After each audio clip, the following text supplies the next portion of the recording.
didn't, we just had agenda review. I guess I should say who's present.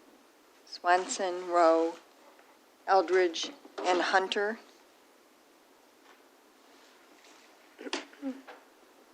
But I do know that Denny McLean is here to update us on Galt Village. So is it all right if we hear from Denny? Mm-hmm.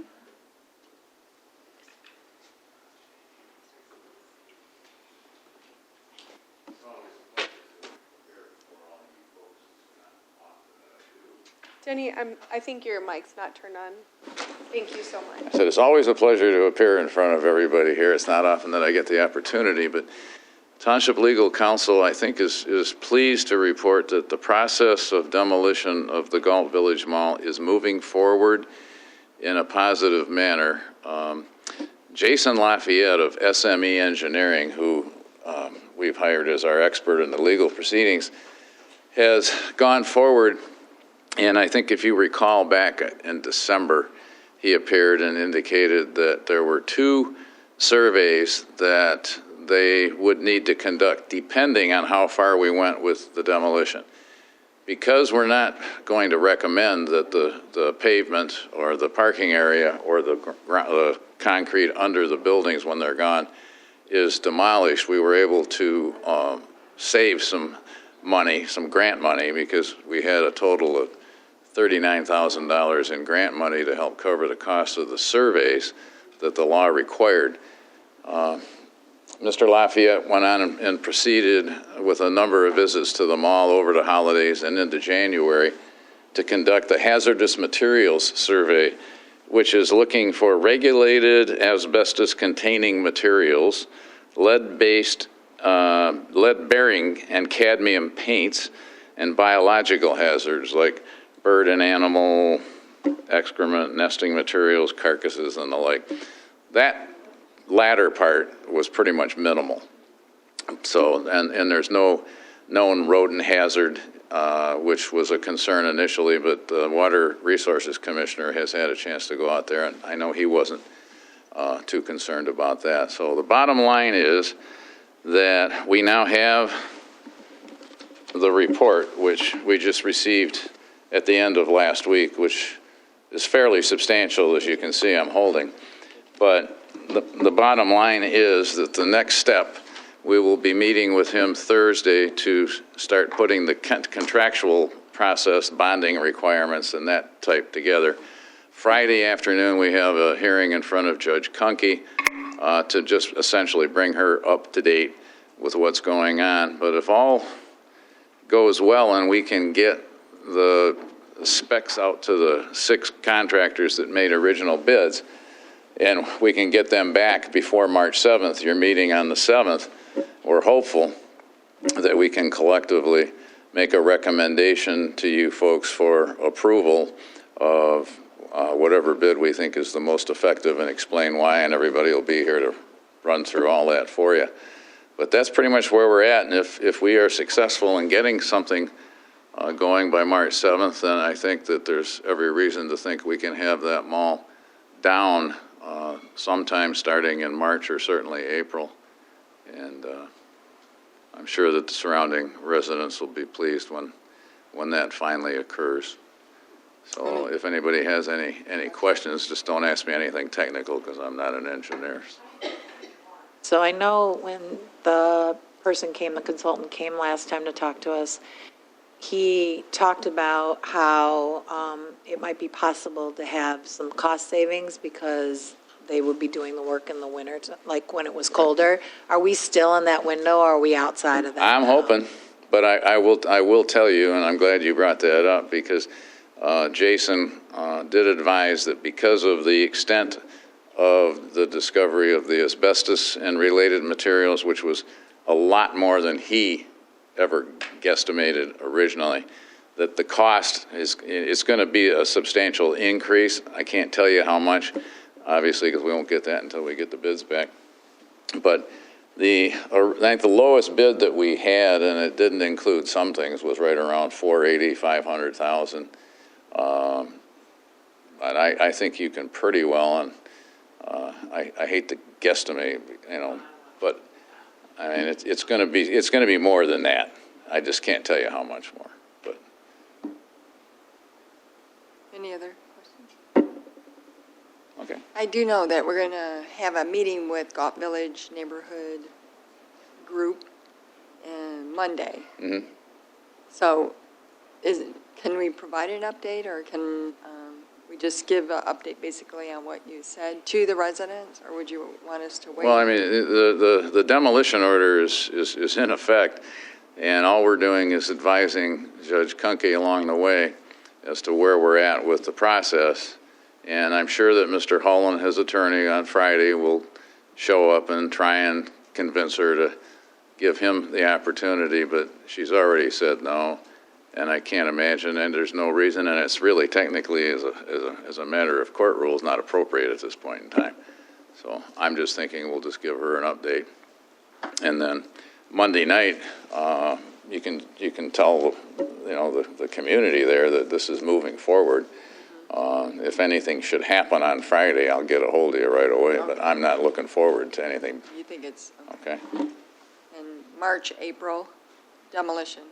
Is that what I heard you say? Well, if we can get it before the board on March 7th, or if for any reason we can't as soon as possible afterwards, once you folks have had a chance to hopefully approve whatever bid that we all are going to recommend, then it's up to the contractor, to get it together to get moving. But I would say, I'd love to say by the end of March, but more realistically, probably in April. So. And my understanding is that it's really a pretty quick demolition, is what they said in the beginning. I've been told by Jason Lafayette that it can be done within a week, because these people have equipment that, one of the bidders is the one that's doing the Packard demolition in Detroit, although they were also one of the higher bidders, so All right, thank you, Denny. Okay.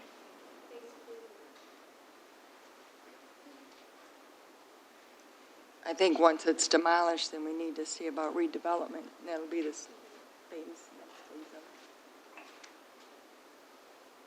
All right, so I'm just reviewing the agenda. The first item is the consent agenda, but the minutes, we don't have them. They're in the packet. They are. Oh, I didn't have a chance to. Then, when were they? Today? Yeah, we can take them if you want. We can do that. Yeah, I'm sorry. Yeah, just for full disclosure, I made the packet this week, and I did it successfully, but there were a few glitches, and one was me just not remembering to drag over the minutes, and so I'm happy to table those to give you guys further time to review, but they were updated, I don't know, around probably noon today. Sorry for any inconvenience. We have statements and checks and the treasurer's report. Attorney Winters was running late as well. Under new business, we have the request to approve the proposal from OHM for construction services for the Hewitt Road Fire Station parking lot improvements in the amount of $30,800. Can't hear you. Well, Thank you. thanks for reminding me. So we authorized the actual and awarded the contract to the company that's doing the parking lot, and this is authorizing the engineering to oversee the construction of it. And the fire chief, his mother passed away, so he's not here this evening. Is there any questions on that agenda item? All right. The next item is to request to create and fill a senior planner position. Jason is here. I'm going to go. Jason is our planning director. And whenever anyone retires, we always reevaluate or leaves, and Amy left in December, correct? That's right. Yeah, and we reevaluate, and this is a recommendation from Jason. It is. Good evening, Township Board of Trustees. Jason Icawangeli, the Township's Planning Director. Before you this evening is a request from the Planning Department to approve and authorize a new position for our Planning Department titled the Senior Planner. Senior planners are sort of the phase just below a Planning Director position. They're typically for people who have 5 or more years of planning experience in a municipal planning office. They typically act as the right hand of the planning director and attend meetings as necessary in the planning director's stead. It's sort of a higher level position. It requires someone who knows their way around a planning office and can basically help out on higher level administrative functions. Amy Steffens was doing that. She was in the planning and development coordinator position at the time that she was hired in. Based on the current staff that we have, we looked at how we might best continue to keep Fletcher in the planning department on staff based on his expertise and his education and the fact that he'll be with us for 2 years. So knowledge is power in planning departments, and the more institutional knowledge you have, the easier life is for everyone involved, just based on the amount of laws that we deal with on a daily basis, not only local laws, but state laws and federal laws. And so having people on board that are familiar with the community and know their way around, where you can give them a set of keys and say, okay, drive to Clark Road, and they know what that means and where to go, is a big deal. So what we wanted to do was to keep Fletcher as a part of the planning department staff, allow him to move into the planning and development coordinator position, and then create a newer position that the township does not or did not have, which is the senior planner position, which is 5+ more years of experience, which would be just below the planning director. So there was an outline included in your packet, sort of what the planning department staff could look like at its full capacity, which I think would, for a community of our size in the future, if need arises, I think it's organized well. It includes an intern, a staff planner who is the face of the planning department at the counter.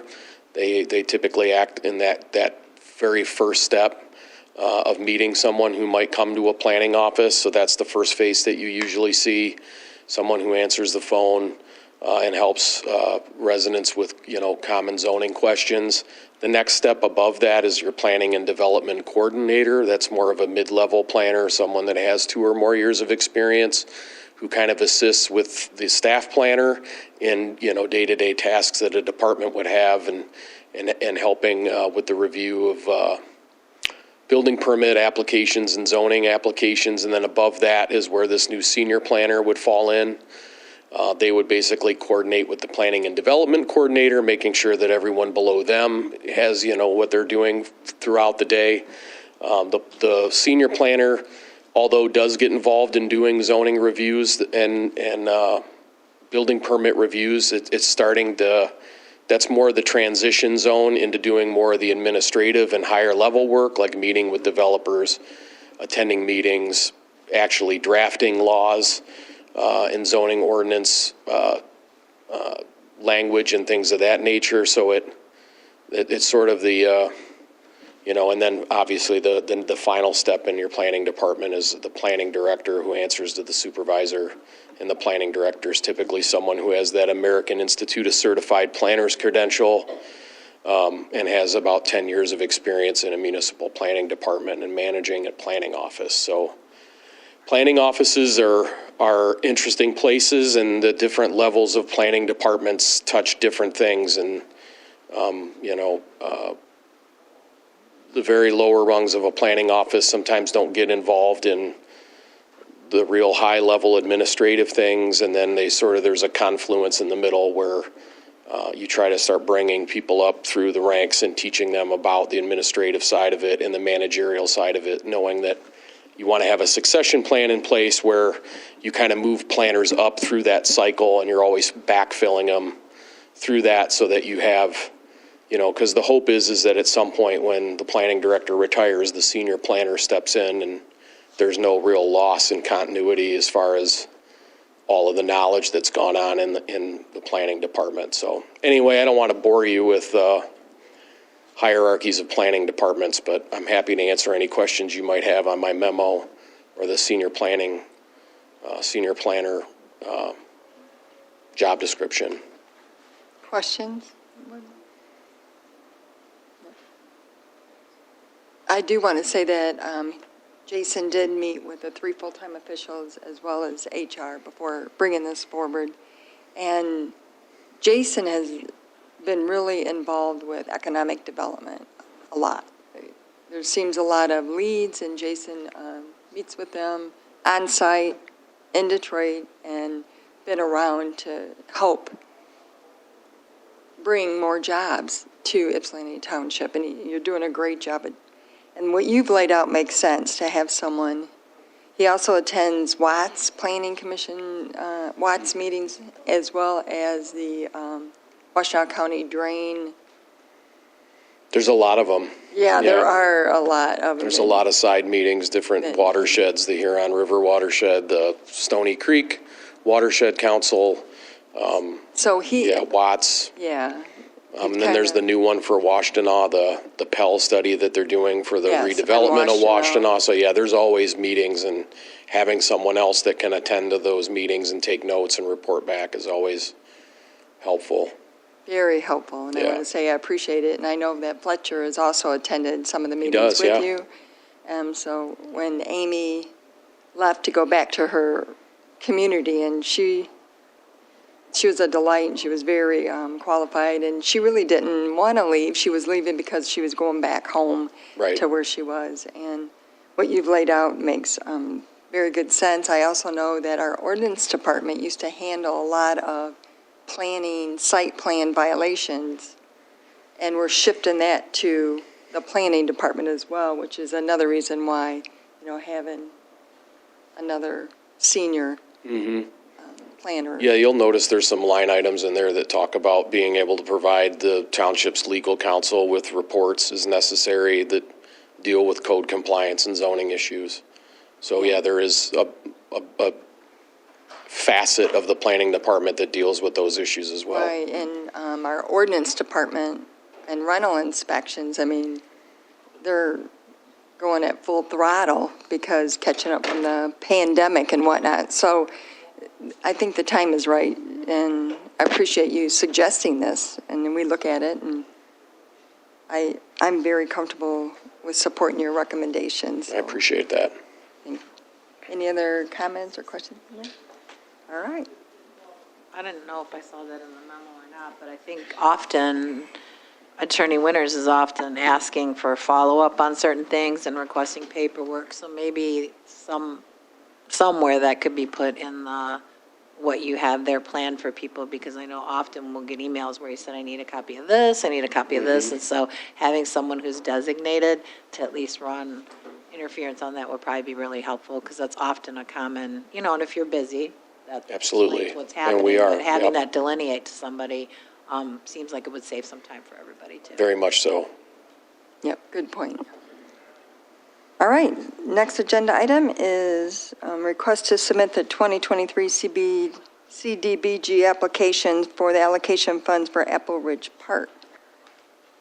Clerk Rowe? Yeah, so for the last few years, we've designated our funds from CBDG towards Apple Ridge Park improvements.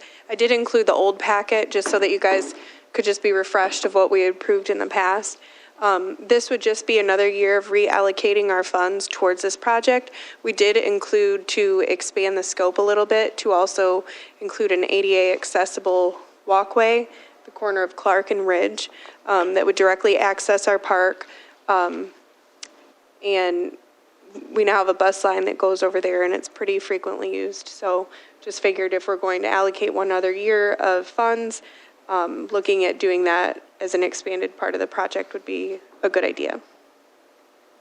So tonight, if we vote on this, it will just allow us to submit the application that is due on the 28th. Any questions about it? 28th. So looking at the map that was included in that, it had Bud and Blossom and Apple Ridge, and I know those two are connected, but I think we're really talking about Apple Ridge, so I didn't know if the map should show that, because Bud and Blossom it's connected, you can get to both, but either that or are we planning anything that would go for Bud and Blossom? So this, that map that you're referring to in the packet, Debbie, is from GIS, the Washington County. So this is just for Apple Ridge Park, because I know Bud and Blossom's really close. I know you know that. It's just that park is not outlined in the map. So that was just the best one we got off of GIS. And I used the same map that Mike had put in the packet last year, just for like continuity for the county. So that's the only reason that it says Bud and Blossom in there. Our application is strictly for Apple Ridge Park. And the sidewalks and ADA ramps and bus shelter over there. Sidewalk and ADA ramp first, and then The bus shelter. that's like a phase 2, if you will. Is it in this amount? No. The 35,000 that you got from Matt? No, that wasn't included. Because usually in the past, when we do the bus shelters, like we'd have to get AATA approval first and all of that, and so we didn't want to include that prematurely in the plan. But this would lay the platform, the slab, and the sidewalk so that the shelter could be put in place. We were just thinking about just making it the ADA sidewalk, and then the rough ballpark estimate that OHM was able to give us was nearly as much as our allocation for the year. And considering labor costs, construction costs have been much higher, I asked if it was okay to include that other additional scope, and Tara at the county said that that would be fine. So that's how we kind of arrived at this. Yeah. Idea. We met, yeah. Yeah, me, John, and Brenda met. And instead of just looking at the park, just do the entire area. We previously approved to get the engineering for the sidewalks to go down Ridge Road from the township line all the way north to Michigan Avenue. And so we authorize that at this board. We also have estimates for DTE to do the street lighting on Ridge Road as well. So that whole area will be complete, I don't want to say complete street because that's probably the wrong terminology, but we thought about looking at it as just getting that whole area done at the same time. And then the Parks and Recreation Master Plan is proceeding to meet with internal folks here and then scheduling external meetings with the neighborhoods. And I know that West Willow Park is high on John Hines' list, the Director of Parks and Recreation. So this is the beginning of just revitalizing and putting some new playground equipment investment into our parks.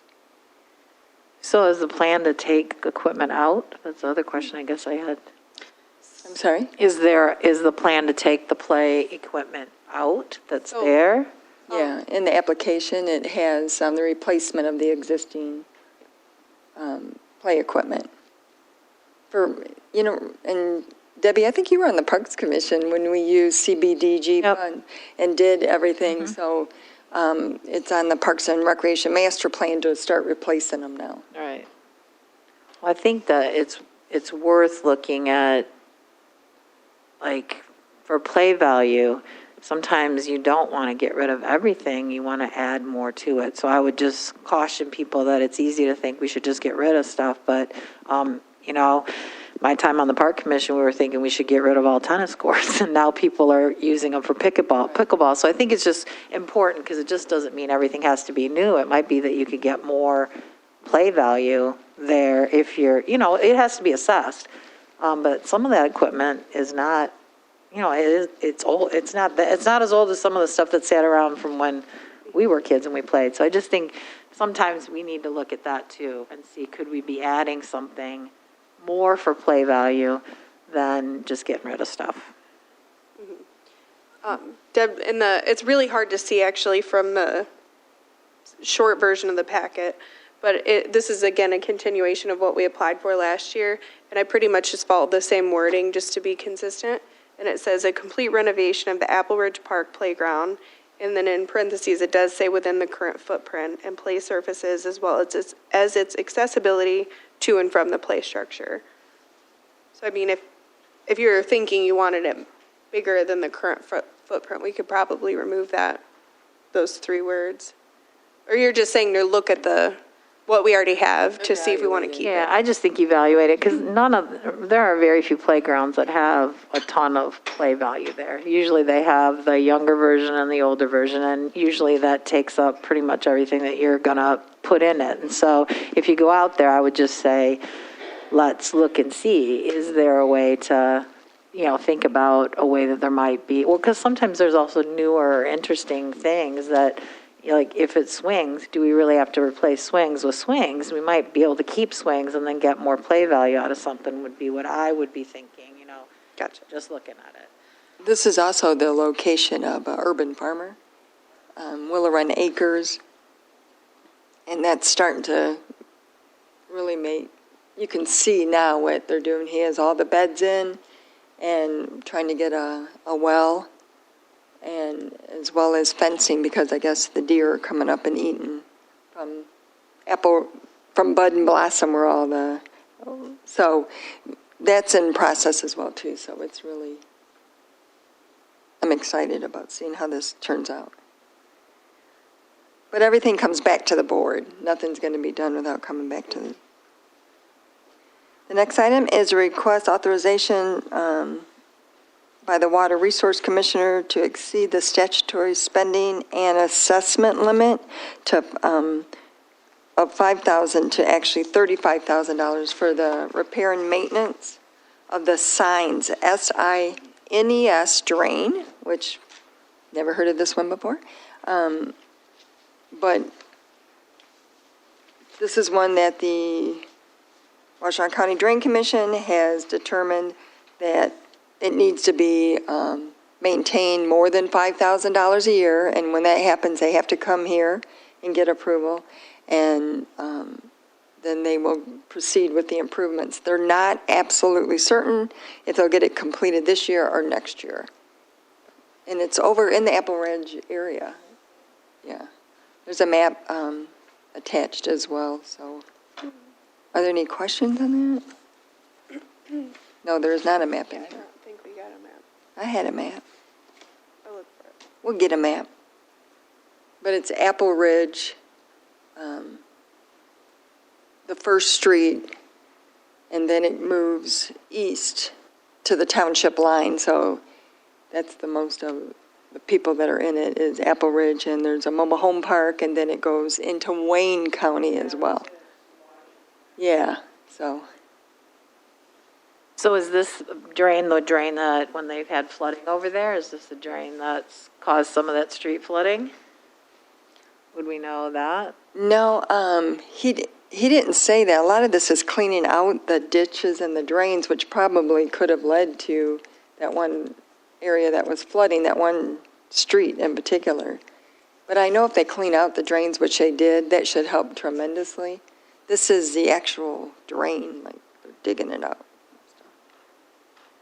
Here's the map. Sorry about that. We'll update the packet, and I can print this for you guys if you want. But you can see the Apple Ridge, and I don't know why it says Bud and Blossom Park. I'll put a ticket in for that. And this amount will be on top of what's already budgeted for this year to do, which is over $600,000 in, infrastructure drain improvement, so.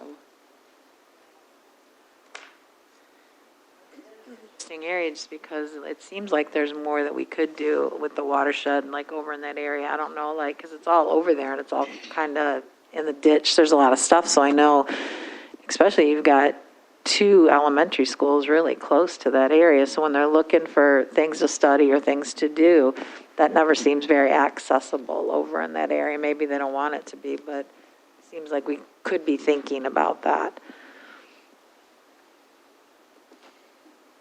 I have to admit, I don't know a lot about the drains, but I mean, I know Evan accepts ideas and stuff like that. I was surprised this came up, to be honest, because we had an asset management plan, right? And we budgeted money for it, and this is in addition to it, so.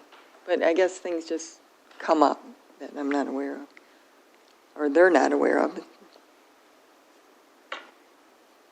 The next item is a request to appoint the Police Services Committee, and this is just to verify the actual cost of our Police Services Unit contract with Washtenaw County and the Washtenaw County Sheriff's Department. We talked about this in a previous work session agenda, and now this is actually making an appointment of the board. And it's John Newman, who actually works for the county, and Greg Dill gave permission for him to participate in this Police Services Committee. And John, I'm not sure if you would chair the committee someone needs to chair it, but I was thinking since you can get all that information from the county. Sure, I can chair the committee. Yeah, okay, and we also asked Ryan Hunter and Stan, who retired police officer, and then for support staff, because they're going to need just support to do it. So Javon Neal, our accounting director, Doug Winters, our legal counsel, and Deputy Supervisor Elizabeth Kuehler to help with anything support that's needed for the committee. So the idea is just to really dive into the costs of a PSU unit, which is more than just a deputy. It includes other things in our contract. But about 10 years ago, we actually went through this exercise to figure out how the costs are allocated, and it's been a long time since we've done that. And with the prices were pretty flat. It was like 1%, 1.5% for the last 4 years, and now it's 4%, 4%, 4%. And that doesn't sound like a lot, but when you have a $5 million budget, it's a lot to the township and our largest expenditure as far as the contract is. So this committee will report back to the board and provide updates on it. Are there any questions? My understanding is that that's what they were going to do, but I'm wondering like what the status is going to be about the part of the contract that Attorney Winters raised the clause that was in it. Like, how are we going to handle that part? Police Services isn't going to be addressing the part about the information that was in it about a group that's not a police-based group patrolling neighborhoods. How are we going to address that? Like, because in the contract, that was a piece that we had concerns about, or some of us expressed concerns about. So how will that be handled if the Police Services Committee is not going to be looking into that contract? Like, how are we going to handle that piece? I believe what we were going to do was set up a meeting with Greg Dill from the county, because that's who the contract was. I did have a very good meeting with Sheriff Clayton on Monday, and he explained that he's really not directly involved with that contract at all, and what was ever in the contract is between the county, and we would raise our issues with the administrator. Okay, because I haven't read the minutes completely right now, but I know that in addition to costs and the way the millage was being done, the other concern that was addressed at the last meeting was the concern that Attorney Winters raised that I'll say I'm concerned about that as well. So I just feel like it can't be left out there, because if the minutes don't show that, and I haven't been able to read them all the way, it would look like we approved the contract without those concerns being expressed, and I don't want the record to show that part. Like, I want to know that we're going to be working on those concerns specifically. And Trustee Swanson, if there's anything, since we're planning to table the minutes tonight, if there's something that you feel that we've oversighted and left out, please feel free to let me and Lisa know, and we'll fix that. I will add, too, since we're on the topic of Police Services, that after our meeting, reached out to Jerry Clayton and Greg Dill, and I had heard back from Greg Dill today, and he said that he'd make himself available, and Sheriff Clayton through Kathy Wyatt is the only way he's been responding to us, or me at least. So I'm glad you had a good meeting with him. But, you know, the intention from our board, the direction that was given is that all 3 full-time officials meet. So I'm hoping that Jerry will be amenable to that. Well, we did get our police meetings reinstated starting Monday, so that's good, because that was one concern. And I want that point to be lost. I mean, we've agreed to a contract that we know we have a concern in, and so that's problematic, I would think. Usually, we don't, I know we were under pressure, like we had a time frame, we had to do it, but I don't want to lose sight of that particular concern, because I don't understand the liability of it. I don't understand any of it, because we didn't contract with a group. The county did, so I feel like that has to be clarified. If our council has said there's concerns, I mean, we can't leave that out there unaddressed.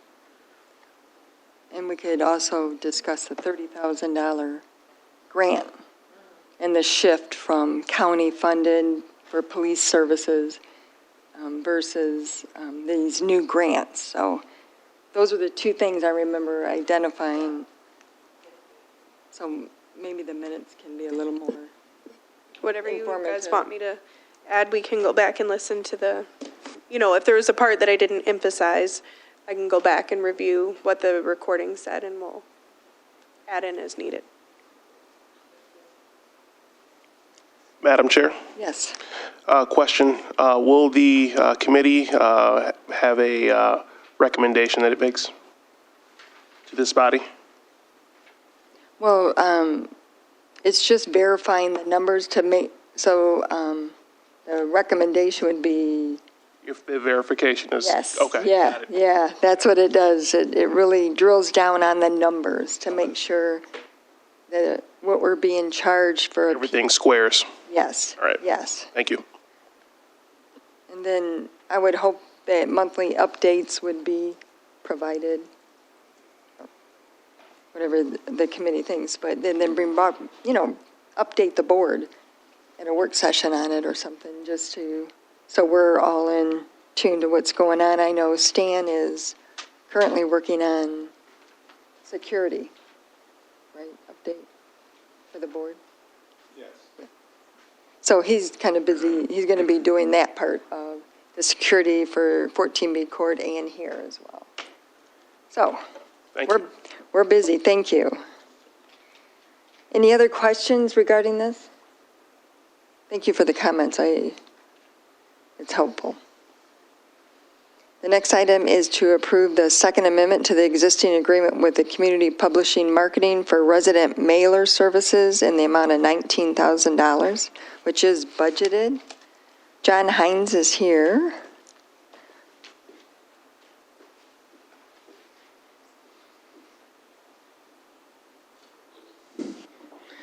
Good evening. Yes, this is a request from the Recreation Department to approve the second amendment for the agreement with Community Publishing. Community Publishing has done our helpful handbook and recreation guides for the last 2 years, and the agreement did lapse at the end of last year. So this would be an extension to include the spring, summer, and the fall mailer for 2023. Then the plan would be to go out to bid at the end of the year for the winter 2024 handbook and future recreation guides. Community Publishing has been a good partner. They have a great template. I've been very pleased with the magazine the last few years. So I would really like for this to be passed just to continue that process and make it pretty seamless. But when it goes to the winter 2024 handbook, due to a lot of staff and community feedback, we want to make the handbook its own magazine again and the recreation guide separate from that, because I know a lot of our residents do enjoy the handbook, and the confusion of having the recreation guide with it has caused a lot of questions and concerns, especially when we start handing it out past April when all the recreation information is no longer valid. This item is budgeted, and because these two are smaller than what we've done the last few years, it will come in under budget for what we planned for 2023. Other questions or comments from John? I agree with you. People, they do, I like the book, but they want them separated. Well, it unfortunately just makes a half of the book just no longer pertinent information, and they need to do more digging to find what our department's doing, and then they don't realize that the handbook is still valuable throughout the year. They think it ends in April, so Yeah. I think it'll be a good change. And John, I want to thank you too for stepping up, and since Mike Hoffmeister took another job and left us in December, you've really been great help. And Michael Sarin and Karen Wallen, I mean, we're really, you guys are wonderful, and I just want to thank you for all the help in bringing this item and the other items forward as well. Thank you, Are and there thank you, other- everybody, for all the help. Any other questions? No? The next item is the request to approve the renewal of the Michigan Indigent Defense Commission for the years 2022 and 2023, and it is budgeted. Good evening. Good evening. So this is actually a general budget item for the township. Michigan Indigent Defense Commission Act was passed a number of years ago requiring the funding units to fund public defense in the courts. But since the work is done in the courts, I'm presenting this just to answer any questions that may come up about the work of the public defender and how they work within the court, and then the contract. Their fiscal year is off of our fiscal year. They weren't run what is October to September year, and we're year to year. So the previous fiscal year actually got missed, so we're approving a contract for services that have been provided, and then we're partially into the next contract year already.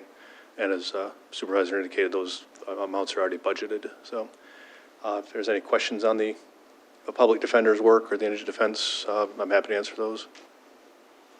Questions or comments? Mr. Winters, I know.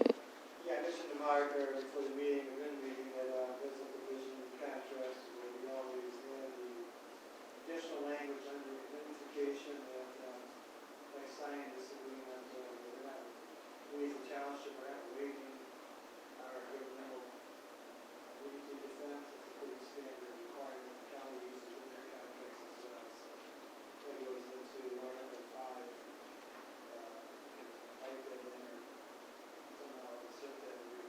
Okay. Did I send you Word copies of the document already, or do you need me to send those to you? Okay, I'll send that over. So that change can be made. Or if you want to send me the language, I can stick it in too. Okay. All right. So just so I'm clear, Article 5 will be changed to include. Just insert that nothing in this kind of, right now the article requires the township to identify the county, everybody involved in this program. And this simply is saying that as a township by doing this, we're not waiving our defense of governmental immunity, which both the township and the county has. It's just something that has to be considered to ensure the township's interests are protected, and also satisfies our insurance that we're not waiving the defense we might have. Yeah. If you want to shoot that over to me, I'll insert it, send it back to them, make sure they're okay with it, and get a signable copy back for the officials to sign. All right. Great. Mark, we have some new board members, and well, one really new one, and he did ask about that. So you quickly talked about how they changed the law where they were increasing the amount of money being paid for defense attorneys. Yeah, they've changed a number of things. They've set out a whole series of standards that have to be met by the Indigent Defense Commissions. The Indigent Defense is provided locally. We contract with Washtenaw County for that service, so we don't have to have the infrastructure here within the township to do that. So we contract with the Washtenaw County Public Defender's Office, which is run by Delphia Simpson. And they put in a number of standards that weren't present before, which are really common sense points where client contact should be happening in criminal defense cases that wasn't necessarily happening statewide before this happened. So they made requirements, for example, that you meet with a defendant within X number of hours after an arraignment, make sure they're prepared for their next court dates, that public defenders be present for arraignments. Prior to this, the arraignment was often myself and the defendant in the courtroom, and that was it. They didn't have an attorney standing next to them. The prosecutor wasn't there either, and we just sort of had a conversation about what we were doing and what was going to happen next. Now the public defender is involved in that process at that early stage which is important because it lets the defendant know that they have somebody there working with them. It also brings to light in a number of cases information that the defendant may not think is appropriate to bring up at that point in time or know that they should be bringing up that we can consider for the purpose of setting bond and things of that nature. So it's been incredibly helpful to the judicial system and certainly a vast improvement over what we had here prior to this going in. It's, I think, the fourth, fifth year maybe. I mean, time's compressed so much in the last couple of years, but it's been ongoing for a number of years, and the Public Defender's Office has provided excellent services for that, and they're very accessible to us when we need to reach out to them and things of that nature. So it's been a wonderful partnership for us. In the past, the judge would choose a public defender. More or less, yeah. More or less, yeah. Yeah. I mean, they got paid, but Right, this yeah. really raises the standards because I do know people would go to court. They had no idea who their attorney were. Right. And a court-appointed attorney does mean they should be there, and it's embarrassing that they actually had to put in state law, really, Right. that, attorneys must be present, and they had to have a computer. Right. There was some really, I was shocked at. Yeah, there certainly was a lack of equitable distribution of resources across the state there, and the systems were run so disparately and differently that, they did have to come down and say, okay, really, this is how you need to do it. I mean, what I said earlier referred to, as to common sense things. They really had to get in and say, no, this is really how we need to do it. Unified it, or made it uniform rather, so people are getting the same defense services statewide, no matter what courtroom they walk into. So it's been a huge benefit to us locally. I mean, a number of things, were okay here locally, but there were certainly some improvements came about because of it. So it has been, and you had a hard time attracting people to do the work because there wasn't funds for it. The state stepped in and it pays for a lot of those things as well through grant funding. So it's been a win-win all the way around. So this is our local share is what they refer to this as, what we're paying. And that's the piece that they took I think the previous 3 or 4 years prior to the Indigent Defense Commission Act being effective and sort of ran an average of that and said that's what the local share is going to be, so the local communities weren't paying any more than they already were, and that indexes on an annual basis. So that's why you see the two different numbers from the 2022 and 23 year because of that index change. Was this just for district courts, or did it include? Statewide. I mean, court system-wide. And some of the cases that this would apply to is like drunk driving, first offense? Everything that's a misdemeanor charge, whether it's, open intoxicating motor vehicle is a fairly low-level thing. It's a 90-day, $100 fine misdemeanor, up to your felony charges. It all applies and comes under the system. So there's no longer a situation where you're pulling from local attorneys that may qualify to handle this kind of case versus not handling this kind of case. It's all run through the Public Defender's Office. Now, some local attorneys are still doing conflict work, meaning if there's a conflict of interest between the Public Defender's Office, for example, if they represented a victim in a crime before, they can't represent the defendant. So that spins off to a local attorney possibly. But even that system's run through their office. They make the determinations. The judges are no longer appointing in any capacity at all. They don't make a decision as far as who's going to be the attorney representing them in their courtroom. Again, kind of makes sense that the judges shouldn't be handpicking the players in their courtroom, so that the Defense Commission has a conflicts office, and they just make a more or less of a random selection, so the attorneys are rotating through. The people that get on that list are getting more consistent work on a rotating basis, and they're also being matched their skill levels. They have to qualify to do certain types of cases. So it's brought a lot of very beneficial changes to the system as a whole. So it's equal to the prosecution, so you have, that's what it does. Yeah, right. I mean, they're staffed the same, Now right? you have a defense attorney. Yeah, and you have people that are getting full-time jobs, benefits. I mean, it's an attractive job now, whereas before it may not have been for some people. So you're getting probably better quality, definitely getting better quality defense because they're there from moment one all the way through the case. Is there any way of doing a longer contract in the future? So I asked, they run them on annual contracts, and part of that is the indexing piece of it, but I think most county contracts, from what I was told, are annual contracts. So we'll just make sure we're on top of it and get not doing two at a time in the future. Okay, it's like grants. We have to, yeah. Yeah. All right. Awesome. Thank you. Oh, certainly. Any other questions? And Mr. Hunter, as I extend this invitation to all new board members, if you want to come over and see what the court does and see what we're about, you're welcome to come by and, just shoot me an email, and we'll set something up for you to come by and visit us and see what we're about. You'll see an email soon. Okay, Thank you. All right, thank you for your time, everyone. Thank you, Mark. The next item on the agenda is a request to approve trash can purchase for parks in the amount of $18,998.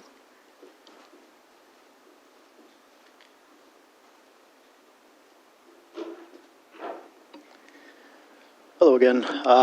John Hines? Yeah, John Hines, Recreation Director. The Recreation Department and staff, Parks and Grounds, is requesting the Board of Trustees approve the purchase of 30 new trash can, lids, liners, and ground anchors for Ypsilanti Township parks. The new cans are expanded metal cans with dome lids that replace most of the 55-gallon barrels that we have in the parks right now. Last year, this project was started where we ordered 25 sets of cans without the ground anchors and put them sporadically throughout the township and the parks. This is a continuation of that will replace most of the rest of the 50-gallon drums that we have. And the benefit of these is they do look nice, and they have the attachable lids that keeps the trash from blowing away on windy days. And it's much easier on staff to unload them by themselves, which does happen, a lot, especially on the weekends. We would keep some 55-gallon drums around these shelters because they're really good for holding large items like cake pans and many things used for the shelter rentals. We have 3 bids for this. Belson Outdoors at $20,383, AA State of Play at $22,073, and then Pilot Rock at $18,988. We're requesting to order from Pilot Rock, which we did do Belson last year, but due to the price difference and it being the exact same product, we're hoping to go with Pilot Rock this year. The main difference this year is going from 25 to 30 and also getting the ground anchors. That's going to be beneficial because then we don't need to use chains or put the anchors into our shelters. It'll be on the ground in cement blocks that our Parks and Ground staff will install. This purchase was budgeted in the 2 lines from the BSR2 fund, so it was a planned expense. Questions or comments? So it looked like, are they going to be green? What color? Yeah, so it'll be green and a little bit less, obvious to see as the yellow ones are, but they do look nice in the parks. Okay, because I'm big on continuity. I know we just spent a lot of money on our logo and all the colors and stuff, and so, I can live with green, but I'm thinking as we work towards the future, I'd like there to be continuity in all the parks so that it looks the same. At least that's my preference. What, the color? Well, I think I can live with green. It's not my decision, but I just think we spent all this money on trying to shift to a logo and colors and all that kind of stuff. So it just seems like you want to be as consistent as possible when you're buying new things. Trash cans, maybe we wouldn't be able to do that. But I do like it when there's a nice, clean look, especially since we put a lot of money into the design and the logo. So if it's got to be green, that makes sense in a park. If it was yellow, it probably should be whatever this yellow is. That's just the way I like to think about it. Okay. Thank you. But the other half are green, right? Yeah, so this okay. does mirror what we got last year. And then I think it's maybe a good talking point about the yellow ones we have now. Maybe we do add some of the green to match them as well, just so for consistency for the residents. And then if there's a space to put maybe the emblem on it or something, or, something to, and I know, John, you've talked to me already about redoing all the signs with the new logo, and our staff has done great in just starting to replace stuff. They have the logos on the vehicles, so we're slowly getting there. Out there. Mm-hmm. I have a question. So I'm trying to picture the trash cans. So they're smaller. They're 32 gallons instead of 55. And they'll be secured by... So these are going to come with ground anchors that are kind of a T-shaped and they go straight down. So the P&G staff will dig a hole, cement, and then put the ground anchor, and then the trash receptacle will latch onto that through bolts on the bottom. So really hard to move, hard to knock over, hard to accidentally hit with a mower and break it. And also the lids that comes with these comes with a latching system, so they won't blow away or be able to be taken away very easily. so it'll be easier for anybody to unload, the parks people to. Clean the trash and put a new liner. Yeah, because the ones right now, again, they're very, very great for our shelter rentals. But again, if you have one ranger on the weekend going to do it, trying to lift it up into the truck, it's a lot of weight. I've been out there with them last summer doing it, and two people is very helpful, but just sometimes we don't have that luxury. Okay, all right. Thank you, that's all I wanted. Yeah. And this was a suggestion from the Parks and Grounds staff too, Yes. the last year's, and to continue with this year. Yeah, they're coming up with a lot of good ideas. Mm-hmm. We added one laborer. Hopefully we'll be able to on the weekends during the summer too to help, so they can Help split maintain the up. parks and rent it a little bit more. Yeah. All right. You might want to just hold there for a minute. We have the budget amendments next. Yes? Just out of curiosity, I was sitting yesterday on President's Day, went through the board packet. I was looking at this. I was kind of curious with all the Michigan parks we have. The 3 bids, unless I'm missing something, one was in Iowa, one was in Illinois, one was in Indiana. Is there any reason why people in Michigan can't produce trash cans? It's a great question. I'll be completely honest with you. These were the 3 companies that sent us bids last year. So I reached back out to those 3. A lot of time on your hands on President's Day. I was just kind of wondering that. So. It's a good question.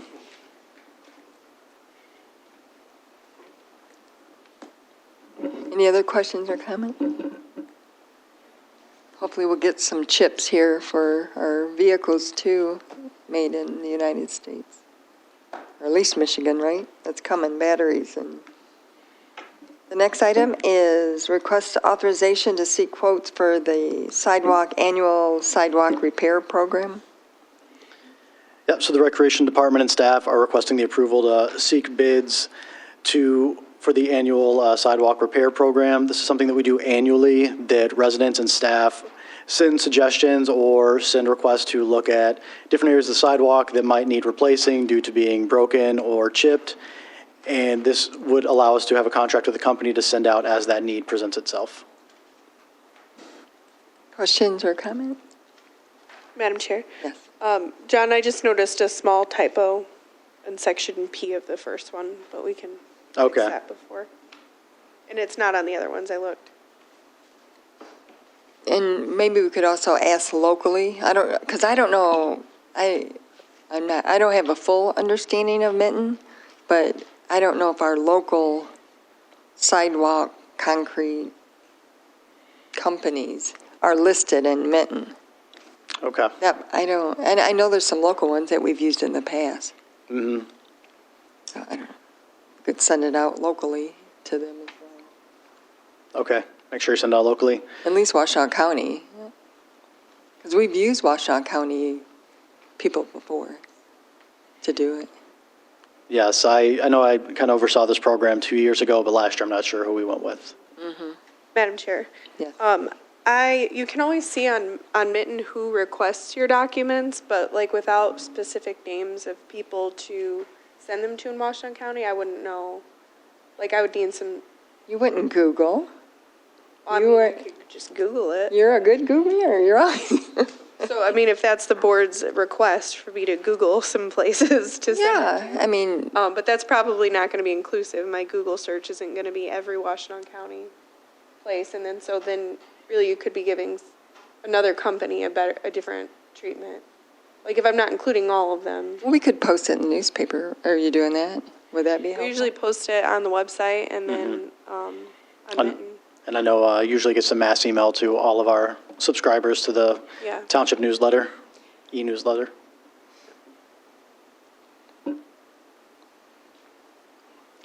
I can assist with coming up with Washtenaw County. I just want to make sure I understand the direction of the board. It's not in our bid document to post it to the newspaper, and I'm happy, and I don't know we did for cars at one point, but it was like these 3 companies you are to submit, a letter to, and so I was happy to, I don't want to say I'm going to go and find everyone in Washtenaw County to send it to, because I might miss one or 2, or I might send it to, more people on the east side than the west side. Then you get into all those weird bidding things. I trust you. Well, thank you. Thank I you. do. Make sure that's in the minutes. No, I'm kidding, I'm kidding. For the record. We're happy to, Try to expand it. yeah, I mean, whatever the board's direction, I'm happy to do that. Joe, do you have any? Hi, Giovanna Neal, Accounting Director. I'd like to just address that question, comment that you have about Mitten and in our area vendors. We, in our policy, we put everything on Mitten because it's open for everyone. It shouldn't be a fee. However, we do have people, vendors that we know that may not go on there. We can call those vendors and say, hey, by the way, we've got this on Mitten. We'll have somebody help you get on Mitten so you can see what's out there. So you're giving everyone a chance. I agree with Heather that if you start calling one, you might miss someone, which would really hurt feelings. So if you put it on Mitten where it's out to the whole public, and then if you have special vendors that you hey, by the way, I put it on Mitten, you might want to go there and look. If you need help to get there, we can do that for you. So I would suggest something more like that, where you can still contact the vendors around if you know any, but still put it on Mitten, where it's open for the whole state. Well, it is going on Mitten. Right. So, but you tell them to go, they can go to Mitten. And how much does it cost to join? There is no cost. There is no cost. It's a little tricky, so that's why I say, you can tell them, we can help you with that. But there is no fee for that. The fee in Mitten comes in when you want to subscribe, and what happens then is, like, say I am a cupcake maker, and so anybody that puts any bids out that they need cupcakes, I get pinged. So they will email me. I don't have to go look on Mitten every day. They'll ping me because I'm paying for that service, keywords. So, so if I'm a contractor for sidewalks, anytime there's a cement work or I don't even know because I'm not a contractor, but they would ping them. So if I don't pay a fee, I could go on Mitten every single day and look under sidewalk, and it'll show me everything that's related with sidewalks. And that's not a fee, but I have to do that work myself. So that's the difference. But it is, like I said, it's a little tricky when you go on to try to sign up for free. So we can help with that. How much is it if you want to join? I think it was something like $85? it wasn't very much. I thought it was $39.95 I don't. for the year. It wasn't that much, but you can do it yourself. But the nice thing about that is that you get pinged. So you get pinged whenever anybody puts out a request for bids. If it meets your keywords, and you tell them what your keywords are going to be, and you could put hundreds of keywords in, and any of those keywords, then Mitten would reach out to you and say, hey, there's a new bid in. Are you interested? Mm-hmm. And then actually we would know anytime somebody even looks at our bids, we know. Even if they don't put a bid in, we know when they've even looked at it. So you can kind of keep track of that. So and the see how key many. is to let businesses know. And I don't know, that's a part, I think that's. So, but if you've got ones around that that we've used before in the past that didn't go through Mitten, reach out to them, say, hey, we do use this Mitten system. It's free. We can help you get on. That way it'll help you with your business with anything. So I just wanted to point that out. Thank you. Mm-hmm. Thank you. So this is to request authorization for the repairing the sidewalks, which is a lot of tripping hazards that usually are more than 2 inches, or at least 1 inch, but, to be ADA accessible. And all this will come back to the board, and we do this annually. Last year, we also started a pilot with Michael Hoffmeister, and we shaved off sidewalks. We had a company that would go in and eliminate trip hazards by leveling it and shaving it off. Now, Apple Ridge and Bud and Blossom are the two that were done last year just to see how it went. It went really well. So I'm not sure. I have to figure out Right, if we can. we're coming back with and keeping going in the neighborhoods to do that. I know Josh McAllister's here, and he's the president of the West Willow Association, and someone's actually walking the sidewalks and going to give us a list so that we can go in repair and replace and level. There's several things you can do to a sidewalk, I've learned. That program last year was really helpful, and it will make it last at least 5 more years so that everything's level. Yeah, and they can do it really quickly too, compared to doing the cement and raising it. Yeah. The next item is a request to seek quotes for the playground mulch installation. And this too will come back to the board. We do this annually. I know that some people ask for rubber mulch versus wood mulch. I was going to say prior to this, there is the sidewalk replacement request that is different from the repair on the agenda. So I don't know if we wanted to touch on that. We went from repair to the mulch. To replacement, right? This is a replacement. We already talked about repair, I thought, no? Repair, then it's replacement, which is when we can't repair, we can't shave it down or raise with cement. Yeah. So Replace it just goes and just completely redoes the sidewalk pieces. So the request for that is in there as well. And that might be where we had more local contractors that worked on it before locally. So we should just find out maybe who did it before. Because I don't know if they're. I just on that point, I was looking back to see who had done it in Ernie? 2021. Was it Herney? One was like Medina, one was C&W, Precision, Saldino, Great Lakes. Saladino's who did it, and then Precision, I believe they're the ones who does the concrete cutting. They did the project did at the Apple Ridge. down thing. Yeah. So we have had like some broad range of people. But. Should leveling be included in here or no? I'd include it in the repair. In the language? Yeah, about adding the, Okay. right, if we're going out for repair. Okay, I can add that to the repair RFQ, or memo for the RFQ. Any questions for John? I just wondered with all the work that was done, with all the work that they were digging, like over in Sugarbrook and some of those places, like what happens if it's not level when they go and put in the new sidewalk? Like, are we responsible for that, or are they responsible for it when they're replacing all that? I haven't been over there to see.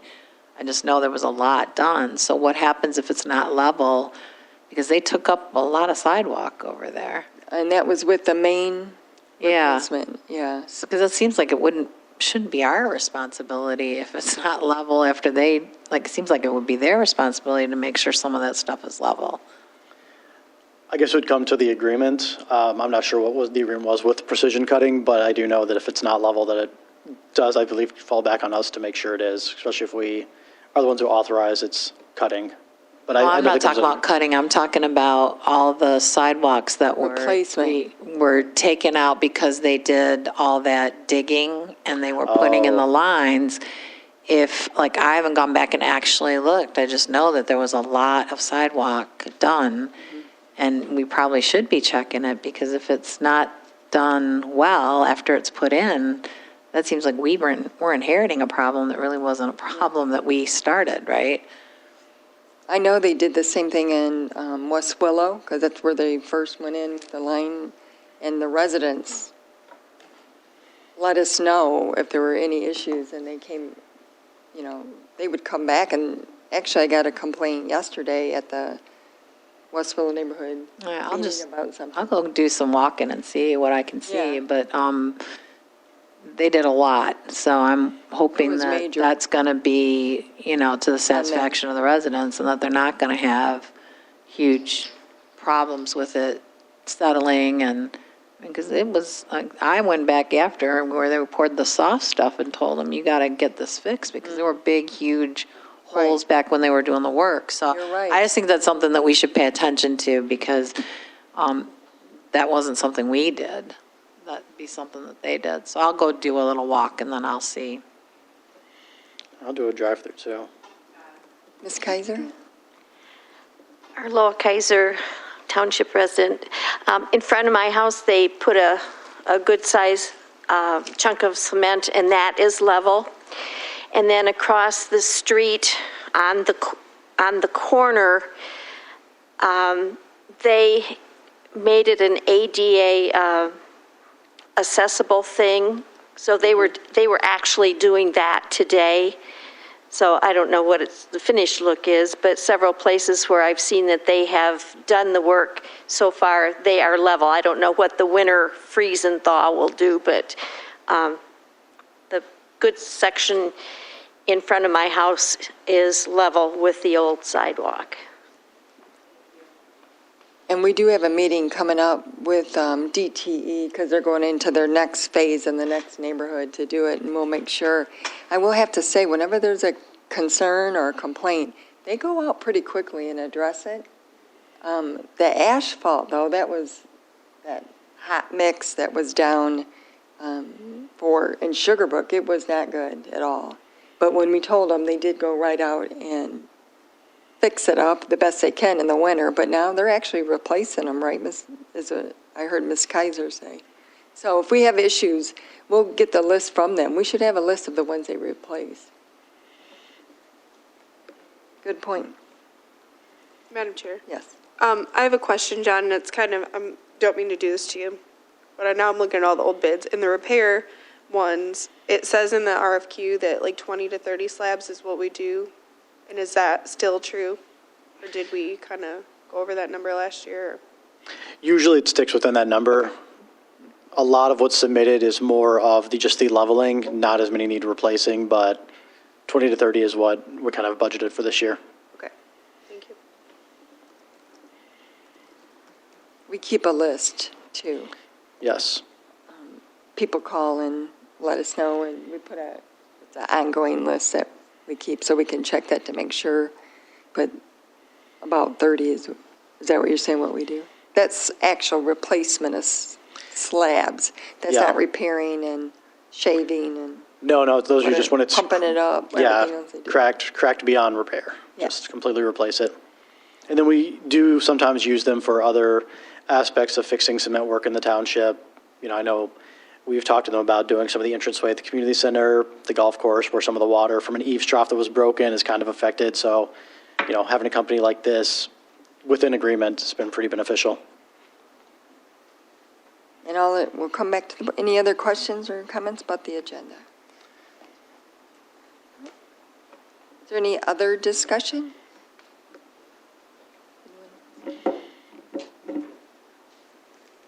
Updates or? No?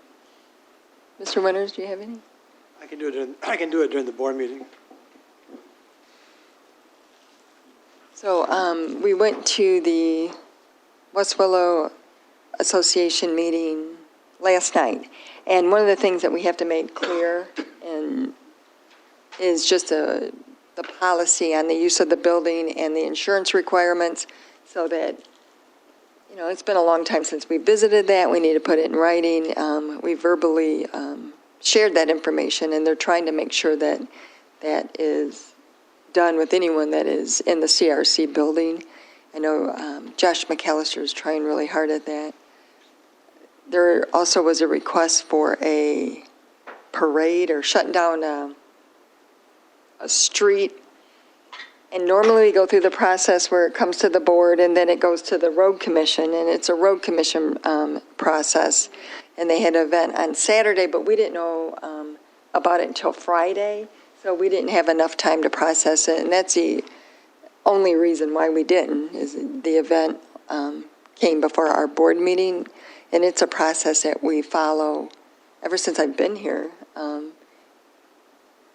Any request comes to the township board in the clerk's office, and then she puts it on the agenda, and it goes to the road commission for approval, usually the next day. So if we could have accommodated it, we would. Madam Chair, can I speak? Just give your name. My name is Josh McAllister. I'm the new West Willow Neighborhood Association president.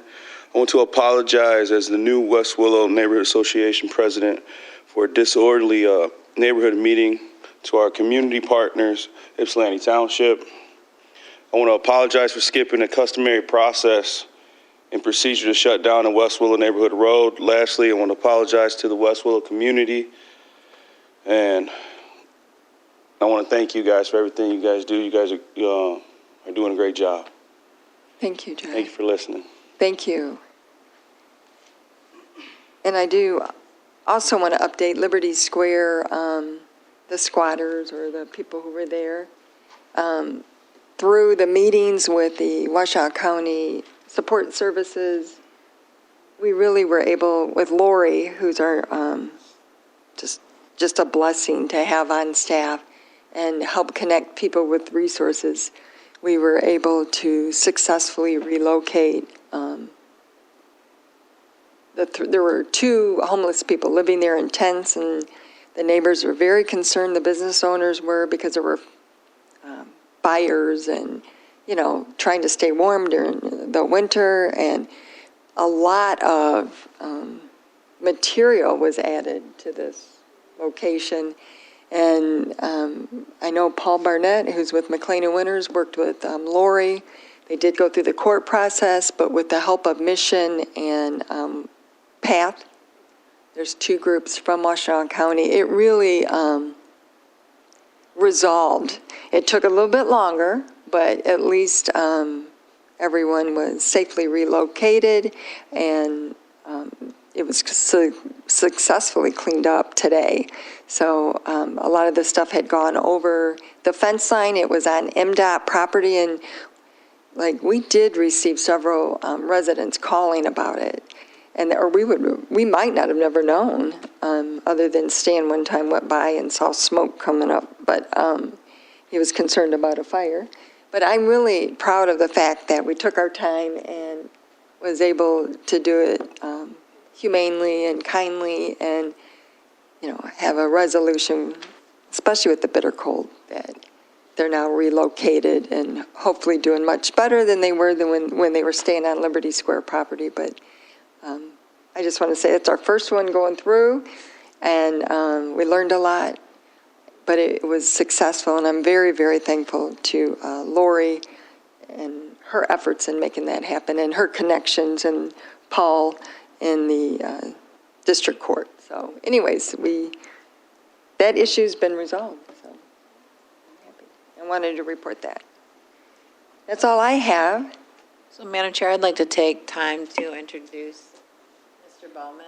Dave Bowman's here. He represents Ypsilanti Township on the Huron Valley, or the Huron River Watershed Council. Oh, okay. He served for us, so thank you for your service, Mr. Bowman. Yeah. Thank you very much. Any other questions or comments? Hearing none, we're going to adjourn the work session at 6:20. We'll resume at 7.